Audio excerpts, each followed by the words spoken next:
Good morning, everyone. Today is April 27th, 2025. The Croc Podcast is going to take a 1 day off. That's right. Dr. E is away on a much needed rest. We're also celebrating his birthday month. And we thought, what better way than to take you back to, of course, season 4, episode 183, I Believe in Miracles, part 3. In this final podcast of a triple series, we're joined by one of our favorite survivor thriver and friend and colleague, Talaya Dendy, who gives us an update on her cancer doula, her practice, her podcast, and her personal journey, as well as sharing a story of hope, inspiration from one of her friends who was told that she had only 6 months to live, and that was approximately 1 decade ago. The Croc Podcast starts right now. Welcome to the Croc Podcast. 10, 9, 8, 7, 6, 5, 4, 3, 2, 1. Here is your host, Dr. E. Howdy, Croc Nation. Dr. Tommy and Ellie here with you with another great Croc Podcast, the first of 2025. Joining me, as always, my loyal and dignified and amazing, intelligent co-host, Professor Angel Santana. Have faith, let it begin. Angel, Happy New Year, buddy. Happy New Year. The ball has dropped. The new year has sprung. And you know what? Let me tell you something.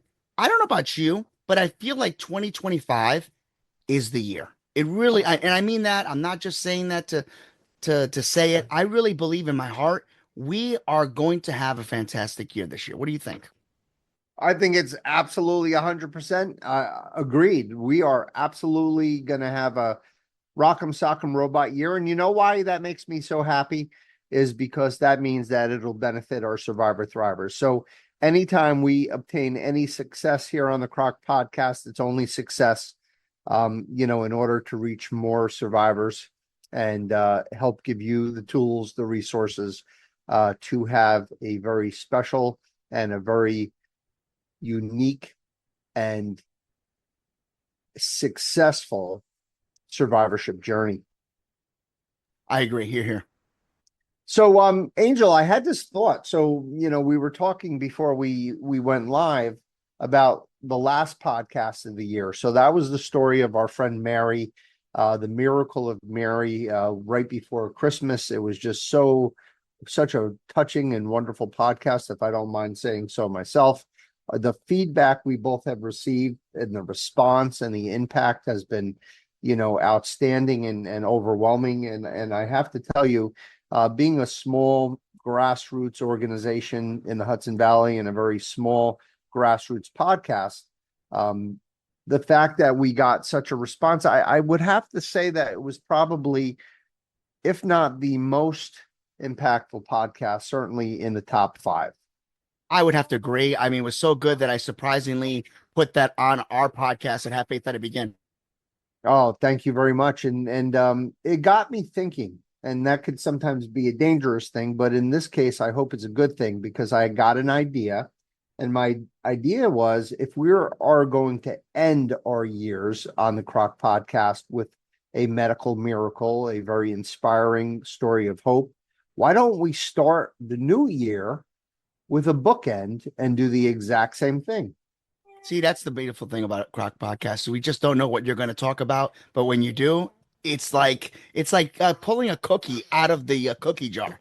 It's absolutely. And I thought, to start the year, a story of hope, a story about redemption, and a story about miracles, medical miracles, just the great interconnectedness we have with each other and the interconnectedness we have with our Creator. And I couldn't have thought of a better person to talk about for this first podcast than a patient named Dee. So before we even get to Dee's story, which we will in a minute, I wanted to ask you, Angel, what do you use as your definition for a miracle? You're starting seminary school on Monday. So what better person to ask than my co-host about his definition of what a miracle is? Yeah, I mean, it's I'm just going to speak right from the heart. I don't want to sound like I'm prepared because we're No, no, never prepared I here. want, that's exactly Yes. what I want. Yeah, I just want I want your honest, just yeah. knee-jerk reaction. Yeah, and I want the audience to hear that because if they're listening to this for the first time, I don't even know what the topics are going to be. So for him to ask me this question, he is really literally giving me this right now. So here we go. The best way that I can describe this answer is this. A miracle is something that we cannot explain. We cannot understand, but we can feel in our hearts spiritually that it's something greater and better beyond from our higher power that is allowing this to come into fruition. That's a beautiful definition, to be honest with you, because I have the Webster definition, but yours is much better. So the Webster definition is a miracle is an extraordinary event manifesting divine inspiration in human affairs. But I think you said it better, and that's what we're going to go with. I also have a definition, and this would be an extension of the concept of miracle, and that would be miracles in medicine. So we saw a miracle 2 weeks ago, and we're going to see another miracle tonight.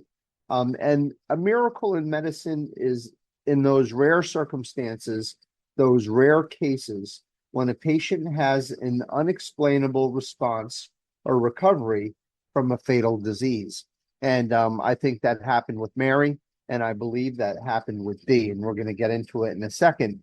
But before I do, I wanted to ask you, Angel, if you were at a cocktail party, a really high class cocktail party where they pass around those little hot dogs in a blanket and those scallops wrapped in bacon and those little tiny mini lamb chops. I don't know how old those lambs were that they took those little chops from, and they give you a drink and you sit there and you talk to 100 doctors and you ask 100 doctors if they believe in miracles. How many of them would you believe would believe? You know, I'm gonna shoot off the hip. I'm gonna say at least five. 5 out of 100. I want to say 5 out of 100, but I think the real number would probably be about maybe two. Wow. I kind of feel the same way, and I can't speak for anyone else because I personally do believe in miracles. I've witnessed them. Number two is I do know some colleagues who do believe in miracles, but I also know many more colleagues who do not. So I believe the reason for this is there's this overwhelming sense of skepticism in medicine, and there's nothing wrong with that in the sense that, we all are trained to be skeptical. It's actually healthy to try to keep your mind open to all, possibilities. And when people, and because I think people maybe overuse the word miracle and they maybe misuse the word miracle or misrepresent a situation which is really not miraculous and that could be explained medically. So I think for all of those reasons, I think it's good that the doctors do try to keep their heads on straight and keep that stiff white level of skepticism. But I do think that there is a problem, and I call it the Santa Claus, Tooth Fairy, Easter Bunny phenomenon, where when you're a young doctor or a doctor before we get into medical school, and we're trying to get into medical school, it's the metaphor, the analogy is that of a young child who believes in Santa Claus, who believes in the Easter Bunny, who believes in the Tooth Fairy. And then all of a sudden, sort of as we get older, there's this heaviness around us. It's that heaviness and weight of the non-believers, the people that don't believe that there's a Santa Claus, the people that don't believe there's a Tooth Fairy, the people that don't believe there's an Easter Bunny, and the people that do not believe that miracles are possible. And this weight of the non-believers is way heavier than the weight of the believers. So then you get a group of people, these doctors who are in training, and the training, I can tell you firsthand, is very rigorous, and it's based on what's called the scientific method. So without getting into too much boring detail, the scientific method just means we do not accept or believe anything unless we prove it scientifically. We prove it through experimentation and the repetitiveness of that experimentation and the careful, evaluation of the data to confirm and corroborate that information. So you have that rigorous training, and then you have this hubris. You know what the word hubris means, Angel? It means pride. You're very prideful. So, we're doctors, we go through this rigorous training, we're given great responsibility, and we get this sense of pride. We get the sense of us maybe being better than others, or get the sense that we know more than others. And I always say on the Croc podcast, being a doctor is like, knowing the ending of a mystery novel before you start reading the book. And that kind of gives us this power. And I don't like to call it power. I like to call it this hubris. It's a really good word for this particular situation.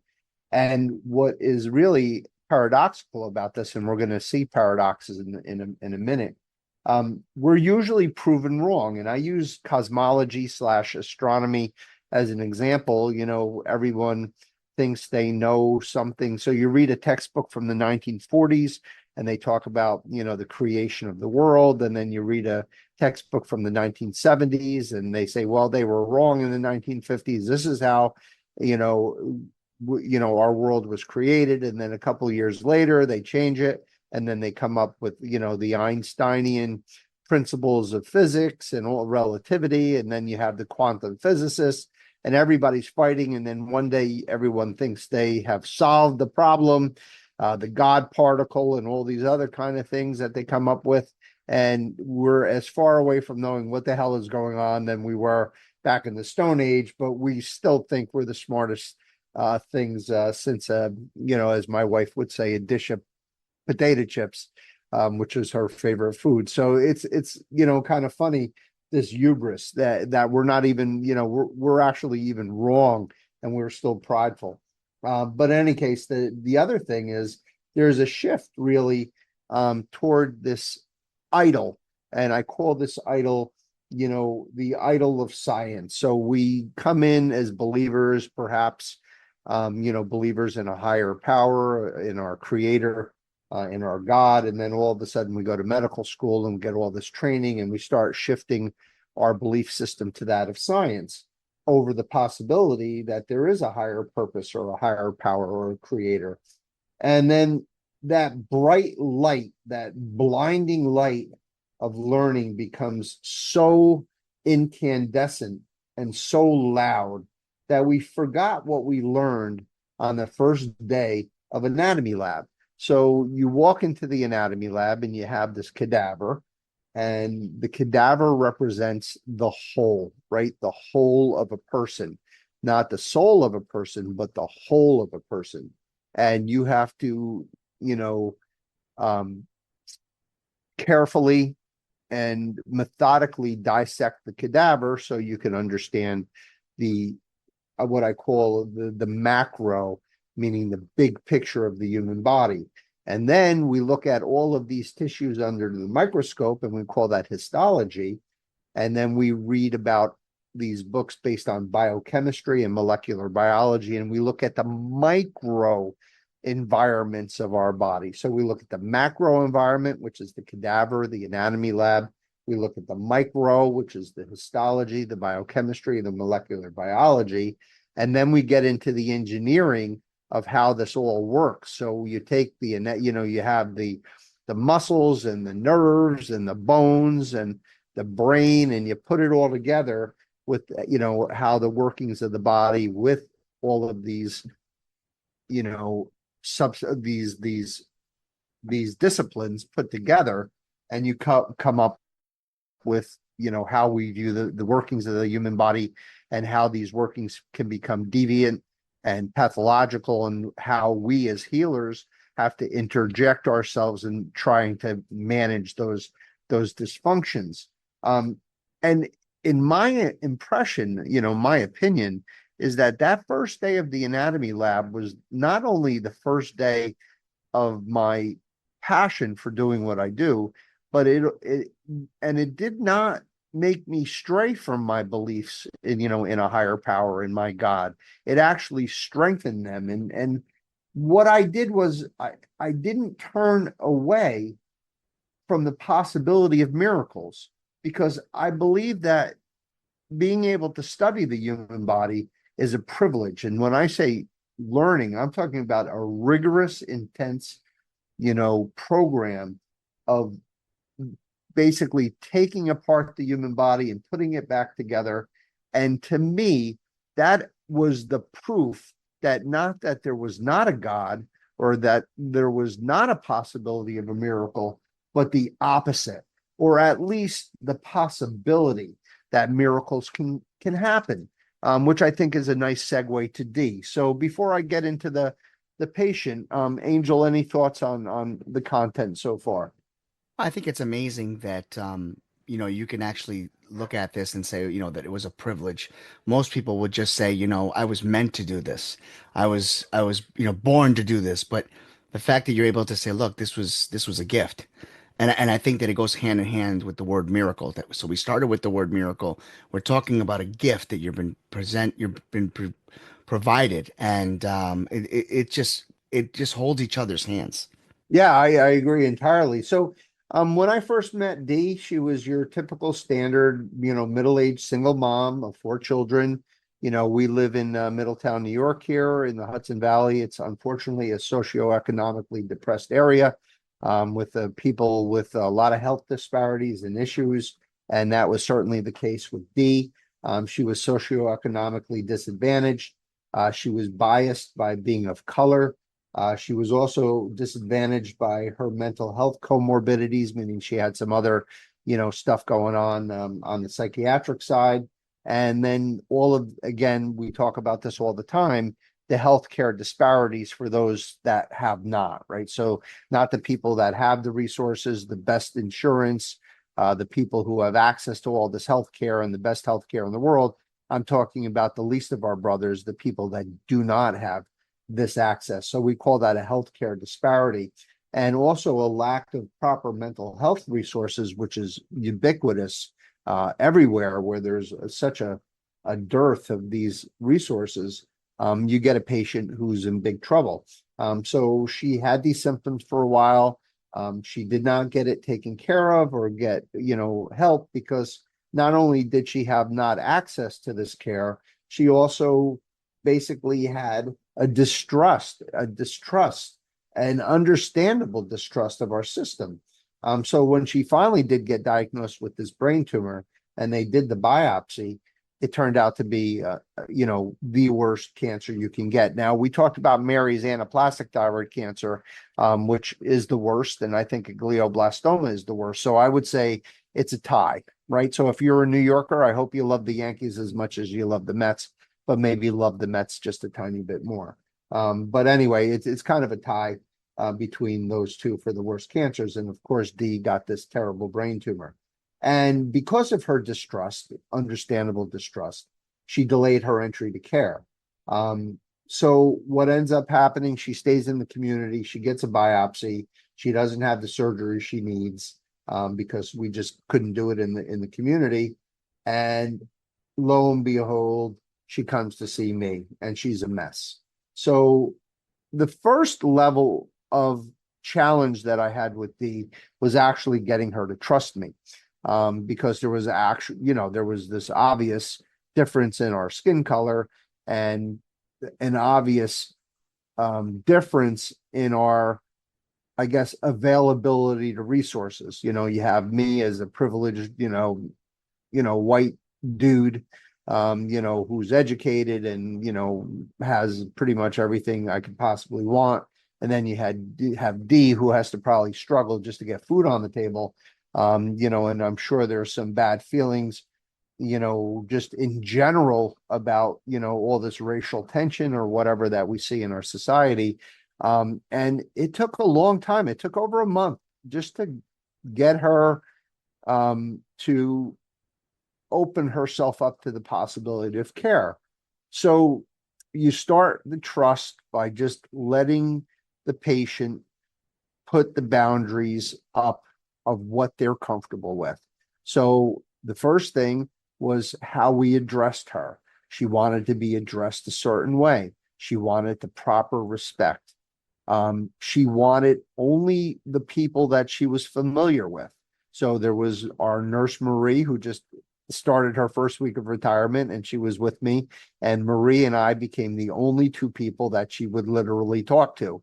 If one of the nurse practitioners who are outstanding came into the room, if one of our outstanding nurses came into the room, if one of our outstanding, therapists come out of the room, Dee would summarily kick them out of the room. Like, what are you doing? Get out of here. I'm only talking to Ian Ellie, and I'm only talking to Marie. That's the only people I'm talking to. So it took a month to get that, to get to the point where I talked her into getting at least some kind of treatment. So the first thing I talked her into was to go to Memorial for a second opinion. I'm a very big fan of Dr. Jacqueline Stone and the neuro-oncology guys down there. Her team down there are wonderful, wonderful, wonderful. And, and Dr. Stone said, you know what, Dee, you might be able to have this surgery after all. I know that they didn't want to do it in the community, but maybe we do this. But then we hit a second roadblock. So what happened was that month that I needed, to gain her trust would have been needed also at Memorial. So she would have had to pick her point people and, gain, and that would have taken too long. So what we all decided to do was we decided to just get her on some kind of treatment, and we started her on chemotherapy and radiation therapy. So it was solid treatment for sure, but we would have preferred to have had her had the surgery if it wasn't for all of these other extraneous issues. Now, Angel, we're going to talk about the anatomy of a miracle, and I'll start with the first ingredient, sort of like making a chocolate chip cookie. So the first ingredient is I call the expectation of failure. And what that means, it's a necessary component and environment to have everyone believe that the patient's going to die. So it's this expectation that they're going to fail before you even gave one rad of radiation or one molecule of chemotherapy. It's just no one believes that this case is going to be anything but fatal. So that's the first ingredient you need to make your chocolate chip miracle. And then the first miracle happened. The miracle was getting her through treatment, and we actually got her through treatment. It was not easy, and it took a lot of TLC, and it took a lot of energy, and it took a lot of special, mechanisms that we set up for her to do this, but she got through her treatment. And when the patient finished, she did well for a couple of weeks, and then she crashed. And that's the moment in the movie, the John Wayne movie, when the wagons are circling and there's all of these screaming Indians coming down, from the hills with their arrows and their spears and whatnot, and they're coming with their knives and scalping all the people and all that kind of stuff. And then the cavalry comes. You hear the trumpet, and then you see all of these dudes in blue uniforms and coming with their guns, and then they come and they rescue them. So it's this moment of, oh my God, what we thought was going to happen is happening. The patient is crashing. Duh. That's exactly what we expected. So that's your second ingredient. The patient had these symptoms. She was crashing. We got some x-rays. We got an MRI. And it looked to us, believe it or not, after 8 weeks of radiation and chemotherapy, it not only didn't look like the tumor responded, it actually looked like the tumor got worse. So we call that pseudo progression. So you can't really tell whether a patient has responded and has changes from the treatment, or whether indeed there's still residual cancer. But of course, we had this absolute belief that what we think is the obvious blocks our brains from open-minded and creative thinking. And that's the way we were trained, to be open-minded and creative when we look at a patient or look at a challenge. And that's the paradox, is that we kind of regress to this very infantile, immature human, because doctors are human. It's almost like in a Twilight Zone episode where everyone thinks there's Martians on the street, but there's really not. And everybody starts to panic and go crazy. And it turns out to be like, a dog pulling a wagon or something like that. It's not an alien at all. And then the next ingredient is our panic. We just kind of touched on that a minute ago. And that panic, when we panic, oh my God, this patient's crashing and they're doing terrible and the cancer is growing and it didn't respond. And that's infectious. That just becomes like just a personal panic could then create a mob panic. And then we have this preconceived notion of failure. And we threw the patient back to Memorial. We didn't want to deal with it. We referred the patient for specialized treatment with protons. We sent the patient to have surgery to just clean out the mess. And the last ingredient is when everyone gives up except one person, and that's the patient. That's the only person who still has hope. And that's the last ingredient for that chocolate chip cookie of miracle. And lo and behold, Angel, the patient had surgery. They threw the lump of that massive gunk on a pathology slab. They cut it up into little pieces, and he looked at it under the microscope, and guess what? There was zero cancer. It was all post-treatment, dead cells. They cleaned her out. They put her back together. And guess what? Now time has passed. She's back to her life. She's enjoying her children. She has basically come full circle. And Angel, I'm going to end there and let you comment on this medical miracle of a patient that we called D. They say that when you think about miracles, you always think it has something to do with the things that we've done uh, in our lifetime. Yeah, that God chooses, to certain people to create miracles. That's not the case. Miracles happen because they just happen. We will never be able to explain it. We can't predict it. But what we can say is when we're surrounded or witness or bear witness to a miracle, we have to step back and say, wow, what a great experience. Wow, there is something greater and more powerful. Wow, what is that person going to do with the extra time in their life to provide others? Well, you know what she's done for us? By having that miracle, it allows you, Dr. E, and others to bear witness to a miracle and to share it amongst those all over the world so that we can provide proof that miracles do happen. Absolutely. Thank you, Angel, for that closing comment. I just want to take this moment and wish everyone, all of our survivor thrivers, all of our healthcare practitioners who listen to our podcast, a happy new year. I love this bookend. I love these themes of medical miracles. They do happen. I know that many of us do not believe in miracles. Many of us are searching for other explanations to things that happen to Mary and things that happen to patients like D. And that's fine. But from my point of view, from the Croc Nation, from the Croc podcast, from the Citizens Reunited to Overcome Cancer organization, miracles do happen.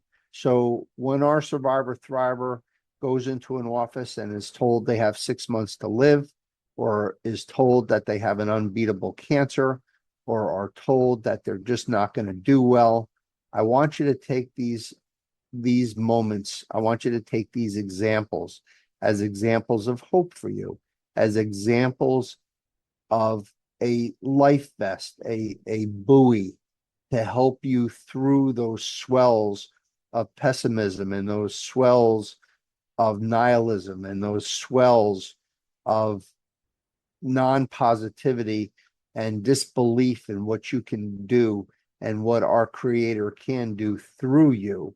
And I wanted you to keep that in your memory, in your mind, and have faith and have hope.